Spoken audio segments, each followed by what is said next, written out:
یعنی یونائٹڈ عرب ایمریٹس نے، متحدہ عرب امارات نے اسپیشل کریک ڈاؤن شروع کیا ہے کہ جو افغانی یا کابلی وہ رہتے ہیں یو اے ای میں تو ان کو نکالا جائے، اور ان کو چن چن کے نکالا جا رہا ہے، اور وجہ بتائی جا رہی ہے کہ مختلف قسم کے جرائم، مختلف قسم کی ٹھگیاں اور مختلف قسم کی امن و امان کے جو ہے نا وہ مسائل پیدا ہو رہے ہیں۔ بہرحال اس کے بعد آئندہ جو 66 دن ہیں یہ پاکستان اور انڈیا کے تعلقات کے لیے بہت اہم ہیں۔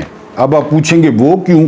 وہ اس لیے کہ آر ایس ایس جو ایک غنڈوں کی تنظیم ہے، بدماشوں کی تنظیم ہے، تلنگوں کی تنظیم ہے، جس کا جو ہے وہ بائی پروڈکٹ ہے نریندر مودی، ایل کے اڈوانی، ان کے 100 سال کو جو ہے وہ 66 دن رہ گئے ہیں، پھر اس کینسر کو 100 سال ہو جائیں گے آر ایس ایس کو بنے ہوئے۔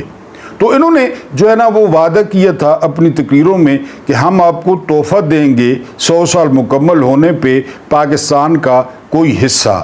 ایک سابق سفیر ہیں، انہوں نے کہا کہ آر ایس ایس اپنے نجی جو ہے نا وہ گفتگو میں یہ کرتی ہوئی پائی گئی ہے کہ ہم گلگت اور بلتستان کو وہ پاکستان سے کاٹیں گے، یعنی یہ ہم تحفہ دیں گے جو آر ایس ایس کا جو 100 سالہ یا 100 سالہ جو ہے وہ جشن ہوگا۔ تو بہرحال ان کو بتانا تھا، ابھی بھی آپ نے ٹرائی کی تھی، پھر ٹرائی کر لیں۔ بہرحال یہ دن بڑے امپورٹنٹ جو ہے وہ قرار دیے جا رہے ہیں کہ ان خبیثوں کو 100 سال ہو جائیں گے، ان شیطانوں کو 100 سال ہو جائیں گے جنہوں نے مہاتما گاندھی کو نہیں چھوڑا۔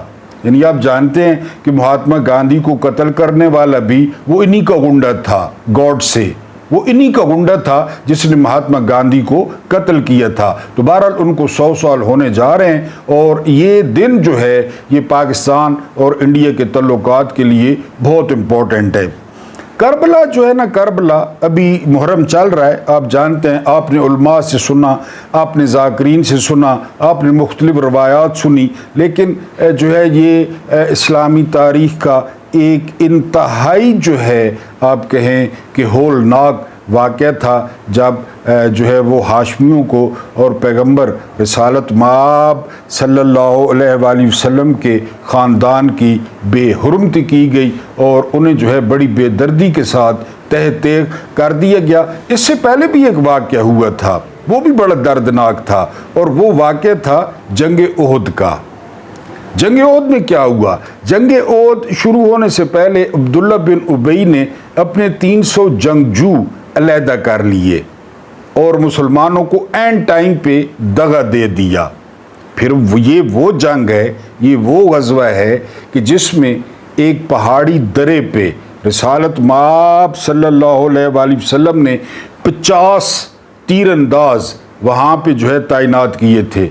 حضرت عبداللہ بن جبیر کے بارے میں کہا جاتا ہے کہ وہ ان کے امیر تھے، وہ ان کے سربراہ تھے، اور انہیں حکم تھا کہ اگر تم دیکھو کہ ہماری لاشیں کوے اور چیلیں نوچ رہی ہیں تو پھر بھی آپ نے اس درے کو نہیں چھوڑنا۔ بہرحال انسان آپ کو پتہ ہے خطا کا پتلا ہے، پھر لالچی بھی ہے فطرتی طور پہ۔ ادھر مسلمانوں کو فتح ہوئی، کفار بھاگے، اور جو ہے وہ عبداللہ بن جبیر روکتے رہ گئے، لیکن وہ سارے تیر انداز نیچے آ گئے، وہ بھی جو ہے مال غنیمت اکٹھا کرنے میں جو ہے وہ مصروف ہو گئے۔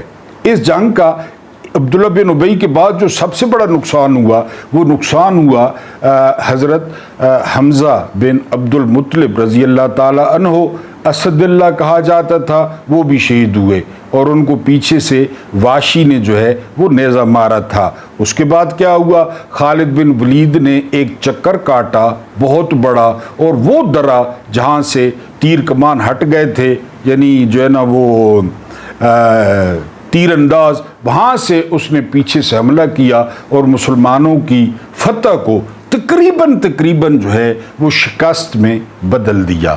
یہ پہلا اور آخری غزوہ تھا جس میں رسالت مآب صلی اللہ علیہ وآلہ وسلم کے دندان مبارک جو ہے وہ شہید ہوئے، بلکہ یہ ہوگا اور یہ شور اٹھ گیا کہ جی آپ معاذ اللہ استغفر اللہ، آپ کو شہید کر دیا گیا ہے۔ اور بہت سارے صحابہ کے بارے میں کہا جاتا ہے، کتابوں میں لکھا ہوا ہے کہ وہ گھبرا گئے یکدم یلغار سے، یعنی وہ جو بھاگ رہے تھے وہ بھی پلٹ پڑے، اور پیچھے سے تو ویسے خالد بن ولید آ گئے۔ یہ سارا قصہ جو ہے نا وہ میں نے کیوں آپ کو سنایا، لیکن بعد میں کیا حکم ہوا کہ بالکل گھبرانا نہیں ہے، آپ لوگ حق پہ ہو اور آپ لوگ ہی غالب آؤ گے۔ پھر آپ نے جنگ خندق پہ دیکھ لیا، پھر آپ نے فتح مکہ بھی دیکھ لیا، اور وہ سارے جو ہے خالد بن ولید جیسے لوگ وہ مشرف با اسلام ہو گئے۔ ہم ذکر کر رہے ہیں عمران خان کا۔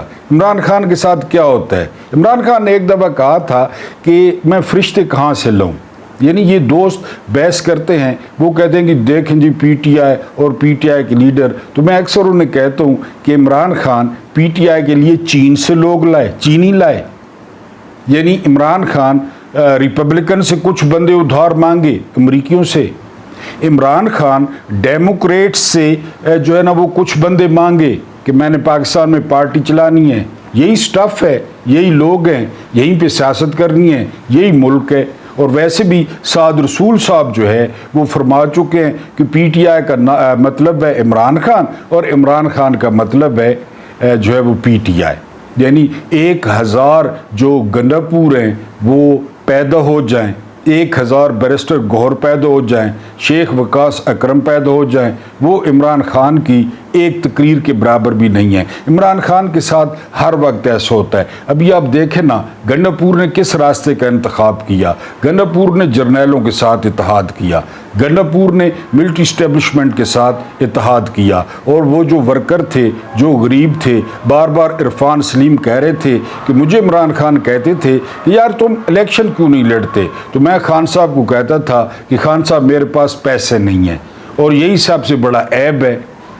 یعنی شروع میں سوال یاد کریں نا، جو میں نے آپ پہ سوال کیا ہے وہ سوال یاد کریں، یعنی یہاں پہ پیسہ نہ ہونا وہ سب سے بڑا عیب ہے۔ لہذا اس دفعہ بھی ان کو ٹکٹ نہیں دیا گیا، اس دفعہ بھی مرزا آفریدی جیت گیا، اس دفعہ بھی پیسہ جیت گیا، اس دفعہ بھی سرمایہ جیت گیا۔ 26 نومبر کے جو قاتل ہیں، جنہوں نے 26 نومبر کے قتل عام کو مسترد کیا کہ ہوا ہی کچھ نہیں ہے، ہم نے چھروں والی بندوق بھی نہیں چلائی، ان کے ساتھ گنڈاپور نے اتحاد کر لیا۔ اگر یہ خرم ذیشان نہ ڈٹ جاتا اور خرم ذیشان جو ہے وہ ضد نہ پکڑ لیتا تو گنڈاپور نے تو اتحاد کر لیا تھا، نون لیگ کے ساتھ، پیپلز پارٹی کے ساتھ، مولوی کے ساتھ، ان کے اے این پی کے ساتھ گنڈاپور تو اتحاد کر چکا تھا، کیونکہ آسان راستہ ہے۔ جس طرح عبداللہ بن ابی نے جنگ شروع ہونے سے پہلے خواہ مخواہ ایویں جو ہے نا وہ 300 جنگجو علیحدہ کر لیے اور مسلمان 700 رہ گئے، یعنی کتنا بڑا جو ہے نا وہ ڈیمیج ہوا۔ اس وقت ذرا صورتحال دیکھیں کہ مسلمانوں کے دل کی اور مسلمانوں کی جو ہے نا موریل کی کیا پوزیشن ہوگی کہ عبداللہ بن ابی جس کے مرنے پر اس کا بیٹا جو ہے وہ پیغمبر کی منتیں کرتا پایا گیا کہ میرے باپ کا جنازہ پڑھا دیں، اور پھر آپ تو رحمت للعالمین تھے، آپ نے پڑھایا جنازہ، بلکہ بعض روایات میں ہے کہ آپ کا کرتا مبارک مانگا گیا اور آپ نے دے دیا کہ لیں جی، اگر اس سے کچھ ہوتا ہے تو ٹھیک ہے، اگر اوپر والے اس کا لحاظ کرتے ہیں تو ٹھیک ہے، یعنی وہ جو ہے نا کرتا بھی دے دیا، یہ بھی روایات میں ہے۔ تو عمران خان کے قدم قدم پہ عبداللہ بن ابی ہیں، وہ کیا کرے، وہ کیا کرے؟